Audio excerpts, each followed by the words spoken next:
Oui, oui, oui, oui, oui, vous avez bien vu, on va bien parler de Maléfique. Ou de Maléfuck.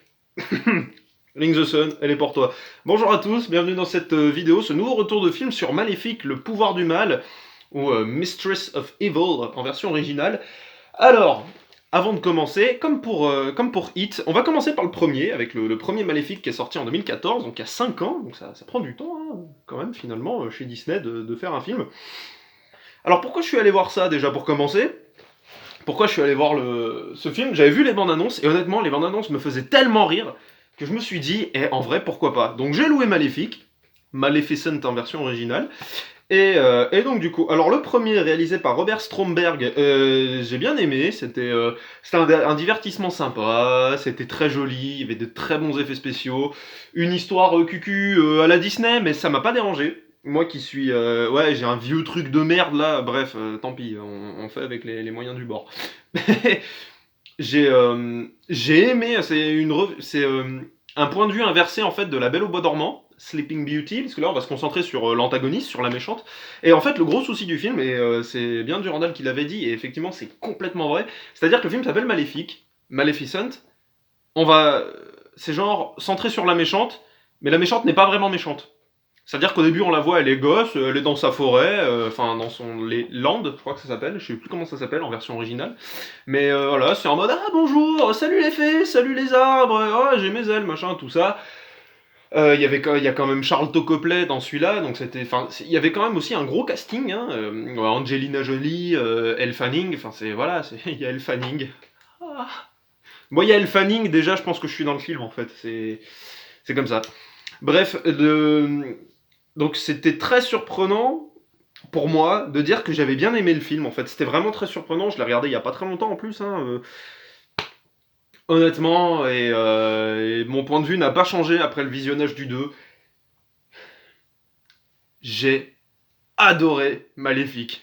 Les deux, j'ai adoré ces films, alors que c'est d'une simplicité effarante, mais, et ça j'y reviendrai dans une autre vidéo, peut-être que c'est simple, c'est vrai. C'est du Disney, c'est les méchants sont pas vraiment méchants, on est une belle famille, machin, etc., etc. Tout le monde va bien, il y a pas de mort, il y a rien. Enfin c'est, regardez, on va se marier, on est heureux. Enfin c'est, oui, mais honnêtement, l'histoire est secondaire quoi. C'est, on s'en fiche un peu de l'histoire dans le sens où j'en ai tellement pris plein les yeux avec ces deux films que honnêtement, je n'ai rien à dire de mal. Alors oui, on pourra critiquer le scénario. Et effectivement, ce souci du... On te vend une méchante qui en fait n'est pas méchante. Et dans les bandes annonces, c'est exactement ça. T'as l'impression... Enfin, moi j'avais vu la bande annonce du 2, du coup, de Maléfique 2. Et c'est vrai que j'étais en mode, ah tiens, un film sur une méchante, c'est étrange. Parce que j'avais pas vu le premier. Mais la méchante n'est pas méchante. Et au contraire, c'est plutôt une bonne maman, donc c'est Deadshot en fait, c'est Deadshot dans Suicide Squad. Regardez, c'est un méchant, mais je m'occupe bien de ma fille quand même, tu vois, parce que quand même. Donc là, c'est un peu pareil, mais il y a quand même, je trouve, une remise en question de la part de l'antagoniste, si vous voulez. Au début du premier film, elle se fait trahir en fait par un humain, voilà, l'humain dont elle tombe amoureuse quand elle est gamine. L'humain prend sa distance, donc c'est le roi. C'est le roi. C'est le roi. Mes couilles, putain, celui qui est joué par Charles Copley, là. Mais sérieusement, la fille du roi des hommes. Je peux pas avoir le... Je peux pas avoir le nom. Bon. Tant pis. Bref, faut quand même pas que je les abîme. Bref, le roi... Putain, oh, c'est pas Henri, mais c'est un truc comme ça. Enfin bref. Le roi de Charles Copley de mes couilles là.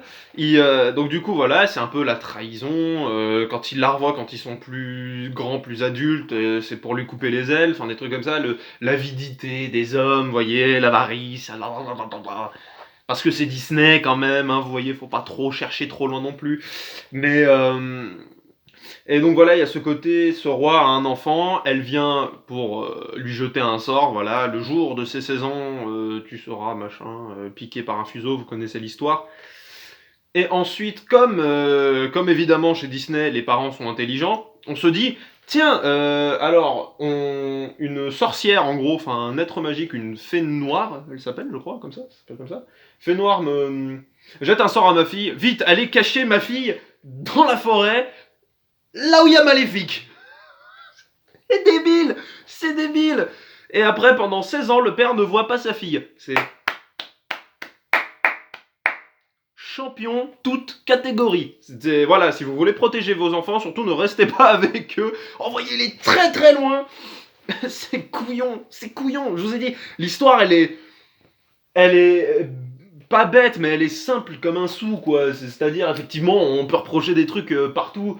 Mais en attendant, j'ai envie de dire, pour une fois qu'un film tient ses règles, c'est cool. C'est-à-dire que quand elle lui lance le sort à Aurore, du coup, donc le personnage d'Elle Fanning, quand elle est dans le berceau, elle va dire, du coup, rien ne pourra annuler le sort. Rien.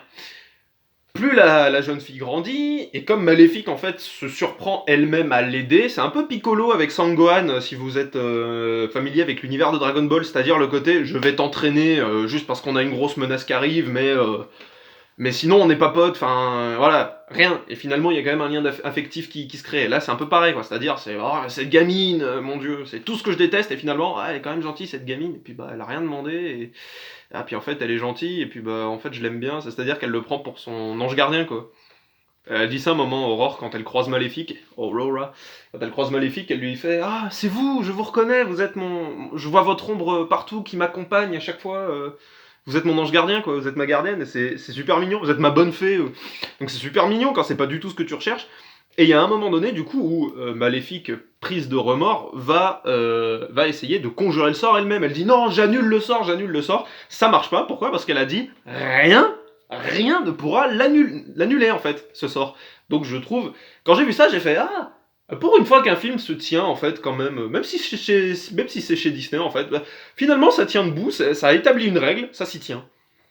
Et donc ça c'est pour le premier, en gros, le premier je vais pas avoir grand chose à dire non plus dessus, mais alors le deuxième qui est réalisé par Joachim Rønning, ça doit se prononcer comme ça, Rønning, parce que c'est un O barré, et ça doit être danois ou norvégien, un truc comme ça, c'est danois je crois, mais ça se prononce E, il me semble, donc c'est Joachim Rønning. Et, et alors, comment dire, en fait j'étais devant le cinéma, et des fois je me marrais tout seul, parce que je disais putain c'est couillon, mais putain, mais c'est grand, quoi. Bordel, c'est grand. Quand vous voyez le château, c'est immense de chez immense. Vous voyez l'immense bataille, c'est tout petit. Les humains sont tout petits. Quand il y a un personnage qui se prend un coup et qui traîne par terre, ça fait... Voilà, il y a une énorme traînée comme ça sur le sol. Putain, c'est large, bordel, c'est grand, ça m'en met plein les yeux, mais les plans sur la forêt, c'est grand, putain, c'est grand, c'est Seigneur des Anneaux. Pourquoi le Seigneur des Anneaux, c'est génial? Parce que c'est grand, voilà, c'est grand, c'est immense, c'est magnifique. J'étais content, moi, j'étais vraiment content. Donc, on pourra me dire ce qu'on veut sur le film. Ouais, ok, ouais, ça vole pas haut, c'est clair. C'est clair que ça vole pas haut, ni le 1, ni le 2.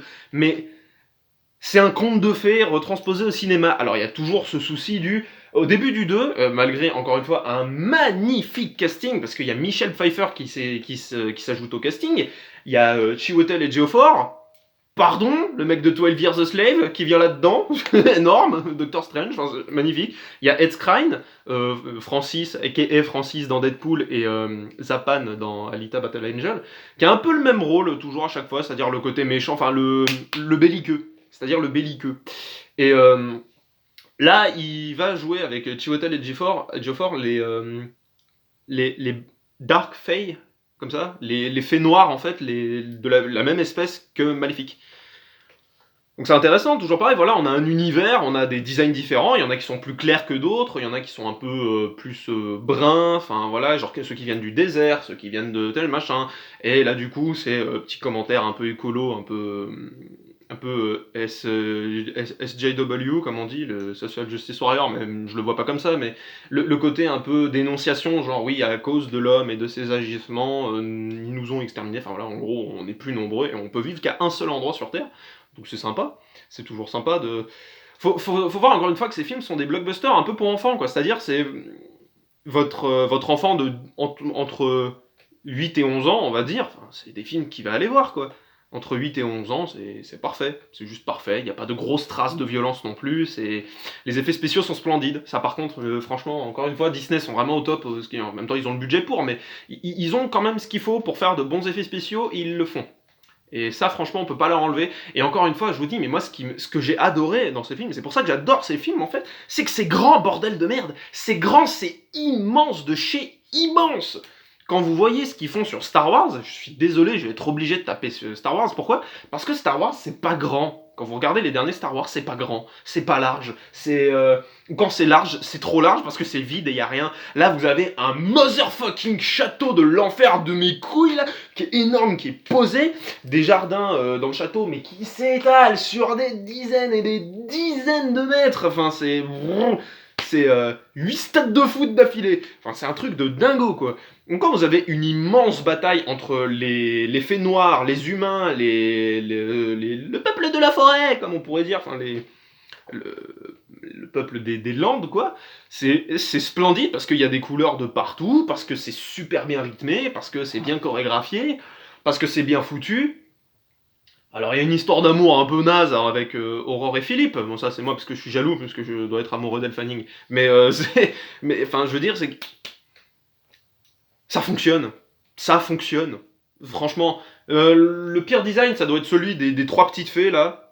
Je suis désolé, hein, j'ai oublié les noms, machin. Dont une qui est jouée par Imelda Staunton, et qui est Dolores Ombrage. Et quand j'ai vu sa tronche, j'ai fait, mais c'est elle. Et oui, c'est elle, putain, oh la vache. Toujours aussi agaçante, hein, d'ailleurs, dans sa manière de parler. Enfin, et c'est vraiment ces trucs-là où je vois que je suis pas le public cible, quoi. C'est-à-dire que ces trois petits running gags, là, ces trois petites fées qui bougent, qui bougent, qui bougent. Putain, mais ça m'énerve, moi. Mais ça m'énerve, ça me gonfle, ça me gonfle. J'ai juste envie de leur dire de la fermer, quoi. Ils savent même pas s'occuper d'un bébé. Enfin, putain, tu dis, le roi, t'as vraiment, mais alors, engagé les pires personnes possibles.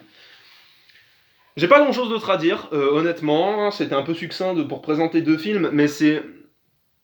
Je dis pas aller voir ce film, honnêtement, parce que c'est pas terrible. En termes de cinéma, de scénario, c'est vrai que c'est pas terrible. Mais en attendant, l'univers est plus que crédible, l'univers fonctionne, il marche, il tient, il n'y a pas de problème. Les acteurs sont vachement bons, quoi. Angelina Jolie, elle est excellente dedans, pareil pour Chiwetel Ejiofor, pareil pour Ed Skrein, enfin, ils sont bons dans leur rôle. À la limite, Elle Fanning, pour le coup, c'est peut-être un peu trop théâtral des fois, mais ça fonctionne, je regrette, ça fonctionne parce que c'est pour gosses. C'est un truc, c'est léger, c'est ultra léger, c'est un divertissement, mais lambda, mais de base, quoi, c'est-à-dire, bon, des effets spéciaux, une petite bataille, machin, une bataille en plein jour, aérée, sous un soleil, donc attention, on va peut-être pas trop mettre de trucs qui choquent non plus. Mais ça fonctionne, et j'ai passé un super moment devant le film, parce que c'est franchement les films, pour le coup, les films vide-cerveau, quoi, un peu du dimanche soir. J'ai une catégorie de films particuliers, c'est-à-dire des films très moyens, mais qu'on apprécie regarder, que j'appelle les films du dimanche soir, comme Tron Legacy ou Percy Jackson. C'est-à-dire que les films sont clairement pas terribles, mais c'est vraiment des films de divertissement, mais qui sont ultra efficaces et qui finalement marchent super bien. Et qui finalement marchent super bien. Et c'est un peu ce cas-là aussi avec Maléfique. C'est-à-dire qu'on peut lui reprocher, mais il doit y avoir plein, il y a sûrement des trous de scénario, mais enfin pas des trous de scénario, mais des moments où tu fais attends, mais d'où ça c'est crédible? Ouais, il y a des trucs c'est moyen crédible. En attendant, le visuel est là, les batailles sont là, le jeu d'acteur est là. Alors l'histoire est pas géniale, peut-être, mais je préfère une histoire pas géniale avec des effets qui claquent, un univers qui se tient plutôt bien, plutôt qu'une histoire, on va dire, faussement originale, avec très peu d'originalité dans les décors, comme font par exemple les films du MCU ou alors les derniers Star Wars. C'est-à-dire une histoire qui est vraiment pas, qui casse pas des briques, et c'était ce qui m'énervait le plus en fait quand j'avais les commentaires de Star Wars 8, c'est quand on me disait que c'était original. Tu dis attendez, si ça c'est original, au bout d'un moment je sais pas ce qu'il faut, quoi. Je sais vraiment pas ce qu'il faut. L'histoire est pas si originale que ça, les décors pareils, et on a encore une planète verte, on a une planète casino qui est juste, mais qui est la Terre, enfin je veux dire, il y a pas grand chose, c'est vraiment pas grand chose. Et le 7 n'en parlons pas, c'est là la bande annonce de Star Wars 9, c'est pareil, ça fait pas envie. Enfin, niveau décor, ça fait pas envie, quoi. Certains qui ont l'air sympas, mais pas plus que ça. Donc Maléfique, je passe un très bon moment parce que c'est grand, c'est large, il y en a partout, ça dégueule de détails, et de beaux détails, de beaux effets spéciaux, de vraiment l'effet des ailes, honnêtement, il est parfait. Enfin, quand vous voyez des... C'est dans le 2 d'ailleurs. Oui, je crois que c'est dans Le Pouvoir du Mal, hein, que il y a un plan comme ça sur ses ailes là dans le dos. Enfin, c'est vraiment, c'est ultra crédible. C'est ultra crédible. Et les acteurs sont dedans. Alors effectivement, il n'y a pas trop de personnages qui meurent. On va quand même pas abuser. Mais enfin bref. Voilà, gros point négatif du 2 à la limite, ça va être le personnage de Michelle Pfeiffer, parce que à la limite, quand vous voyez ce personnage, vous vous dites, vous savez tout de suite ce qui va arriver, quoi. Quand on essaye après de faire passer, c'est ça qui est dommage, c'est quand euh, fallait peut-être pas l'appeler La Belle au Bois dormant, ce film, effectivement, c'est bien de l'appeler Maléfique aussi, c'est plutôt pas mal, parce que c'est vrai que ça se tient quand même aussi sur elle, hein. C'est aussi son histoire, au-delà de... Parce que finalement, l'histoire d'Aurore, pas si intéressante que ça, quoi. Ouais, une gamine qui se fait piquer, ouais, super cool. Non, il y a plus de choses à développer du côté de chez Maléfique, mais le personnage de Michelle Pfeiffer qui, dès le début, fait exprès de la gonfler, enfin, tu dis, mais comment vous pouvez encore considérer Maléfique comme une méchante? Oh là, on va recadrer un peu, désolé, j'ai tapé sur ma pédale Wawa. J'ai... Je soulignerai la présence de Warwick Davis aussi dans le Pouvoir du Mal. Warwick Davis, vous le connaissez tous, hein, c'est un nain, c'est le nain le plus connu de... En gros, si vous êtes un nain, je veux dire, il y a deux nains qui sont des modèles pour les gens de petite taille aujourd'hui. Enfin, c'est Peter Dinklage et Warwick Davis, quoi. Peter Dinklage, parce que voilà, son rôle dans Game of Thrones et récemment dans Infinity War. Dommage qu'il soit pas dans Endgame, hein, d'ailleurs, j'aurais bien aimé le revoir.